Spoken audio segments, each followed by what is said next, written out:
Hi guys, இந்த பழம் வந்து எல்லாருமே வேலிகள்லாம் பார்த்துருப்பீங்க. இது பேர் வந்து பூனை பிடுக்கன் பழம்னு சொல்லுவாங்க.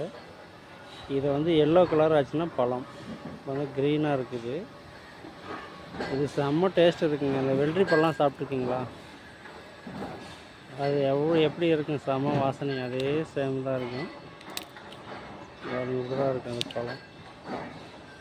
சும்மா டச் பண்ணாவே அப்படியே ஓப்பன் ஆகிடும்.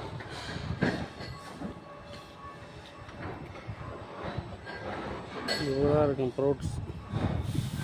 ஃபுல்லாக சீடு தான் இருக்கும். சும்மா அப்படியே சாப்பிடலாம், அவ்வளோ. இது வந்து காய் வேலிகள்லாம் நிறைய இருக்கும் எக்கச்சக்கமாக. இது வந்து ரொம்ப நல்லது தான், சாப்பிட்லாம். இந்த மாதிரி வேலிகள்லாம் எக்கச்சக்கமாக வச்சுருக்கோம். பூனை பிடுக்கன் நிறைய பேர் இருக்குதுக்கு. அதனுடைய ஃப்ளவர் பார்த்திங்கன்னா பயங்கர லுக்காக இருக்குங்க. இது காஞ்சிருச்சு. உங்களுக்கு ஃப்ரெஷ் பூ ஒன்று காட்டுறோம் பாருங்கள். வேறு லெவலில் இருக்கும். அழகாக பியூட்டியாக இருக்கும் அந்த ஃப்ளவர். இதெல்லாம் காஞ்சி தான் இருக்குப்பா. ஃப்ரெஷ் பூ எதுவும் காணும்.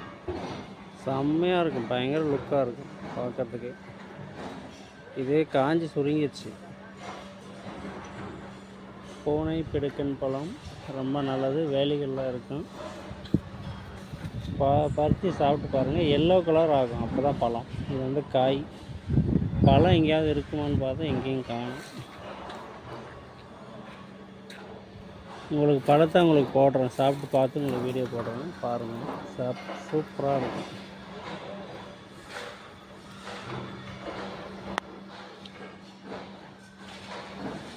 இப்படி தான் இருக்கும். உள்ள லிக்யூடு ஜெல், நல்ல